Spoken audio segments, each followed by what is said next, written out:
Assalamualaikum warahmatullahi wabarakatuh. Kembali berjumpa dengan pembelajaran fisika bersama saya Ibu Yanti. Oke, kali ini kita akan membahas tentang efek Doppler dan resonansi. Nah, apa itu efek Doppler? Efek Doppler adalah suatu peristiwa gelombang bunyi yang terdengar oleh pengamat yang berbeda posisi. Nah, perhatikan ini. Jadi ketika sumber bunyi ini mobil ambulan, mobil pemadam ini bergerak, nah, yang pertama mendekati si B dan menjauhi si A. Maka frekuensi yang didengar oleh si A dan si B itu mengalami perbedaan. Nah, perhatikan jumlah gelombang yang terbentuk. Di si A itu gelombangnya itu berjauhan atau lebih sedikit daripada yang diterima oleh si B. Padahal sumbernya sama-sama si pemadam kebakaran ini, sirenenya. Nah, maka efek Doppler kita bisa definisikan sebagai peristiwa perbedaan antara frekuensi yang ditangkap oleh pendengar dengan frekuensi yang dikeluarkan oleh sumber bunyi akibat dari gerak relatif antara pendengar dan sumber bunyi. Nah, berikutnya persamaan matematis untuk efek Doppler. Nah, Fp sama dengan V plus minus Vp per V plus minus Vs dikali Fs. Di mana V itu cepat lambat bunyi di udara, Vp kecepatan pendengar, Vs kecepatan sumber, Fp frekuensi pendengar, Fs frekuensi sumber. Nah, di sini ada plus minus ya. Perhatikan, plus minus untuk yang di atas, untuk yang si pendengar, yang di bawah itu untuk yang si sumber. Oke, nah catatannya diperhatikan.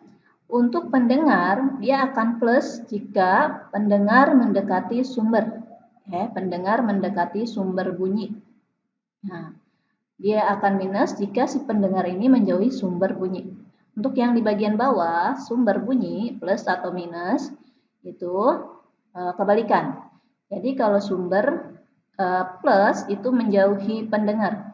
Jika minus berarti sumbernya mendekati pendengar. Oke.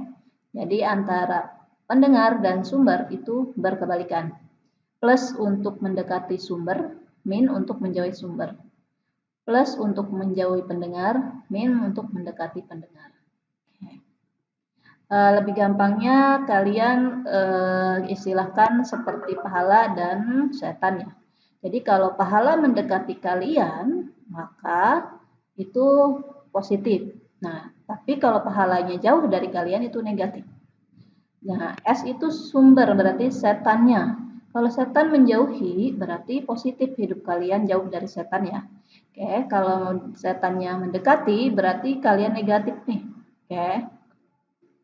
Nah, seperti itu. Berikutnya pelayangan. Oke. Pelayangan itu merupakan fenomena di mana interferensi yang terjadi antara dua gelombang yang memiliki amplitudo yang sama namun frekuensinya sedikit berbeda. Nah, sederhananya pelayangan itu merupakan selisih antara dua frekuensi gelombang yang berinterferensi. Nah, oke, dalam mata pelajaran fisika kita pelayangan itu disimbolkan dengan FL. Jadi frekuensi layangan. FL sama dengan F2 min F1. Nah, dengan catatan F2 lebih besar dari F1.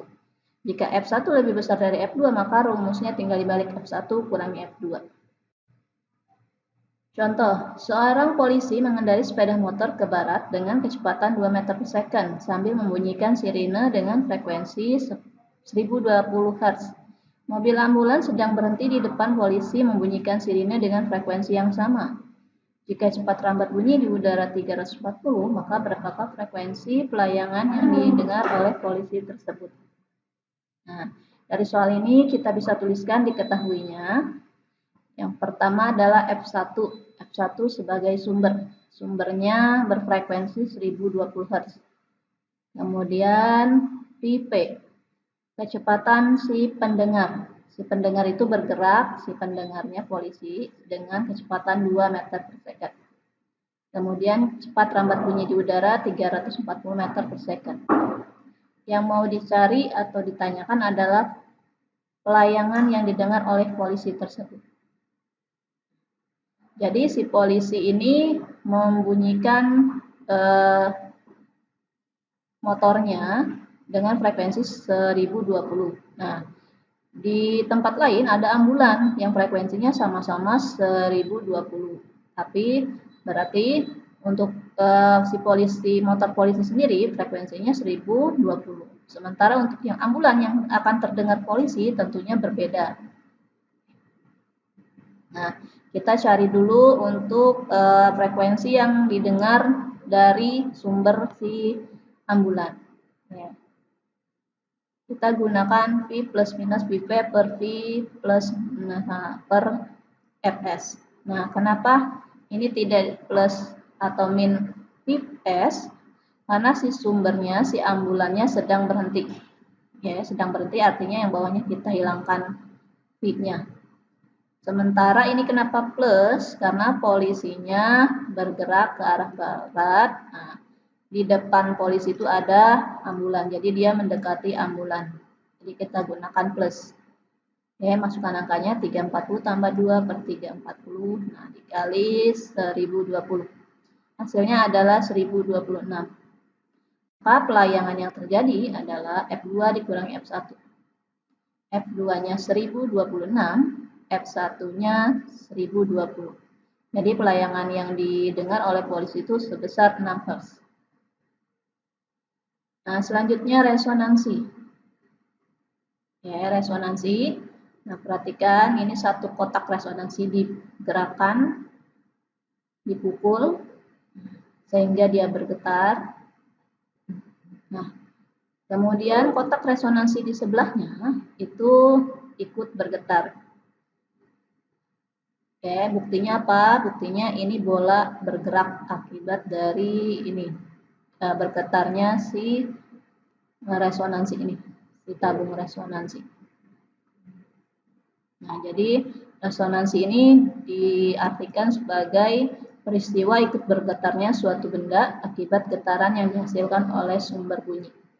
Nah, resonansi bunyi hanya dapat terjadi jika suatu benda memiliki frekuensi alami yang sama dengan frekuensi alami sumber bunyi yang bergetar. Jadi ini sama-sama tabung resonansi dengan frekuensi alami yang sama, maka bisa ikut bergetar ketika salah satunya digetarkan. Nah, untuk persamaan matematis resonansi, kita perhatikan kolom udara. Ini ada garpu tala. Nah, ini panjang kolom udaranya ya. Panjang kolom udara yang terbentuk pada peristiwa resonansi ini dirumuskan dengan Ln sama dengan 2n-1 per 4 kali lambda. L tinggi kolom udara, lambda panjang gelombangnya, n itu resonansi keberapanya, nomor resonansi. Contoh, pada sebuah percobaan dengan tabung resonansi, ternyata resonansi pertama didapat bila permukaan air di dalam tabung berada 20 cm dari ujung atas tabung. Nah, maka pada jarak berapakah resonansi kedua akan terjadi? Diukur dari permukaan air ke tabung.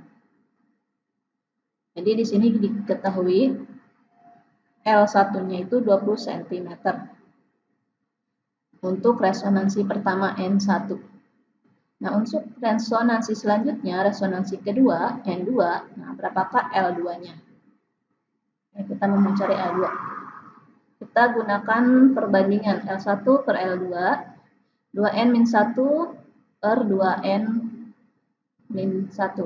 Oke, 2n1 dikurangi 1, 2n2 dikurangi 1.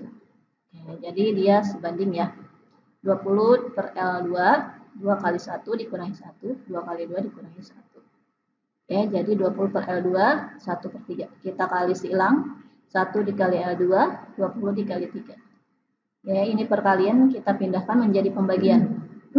20 kali 3 dibagi 1. Jadi L2-nya sebesar 60.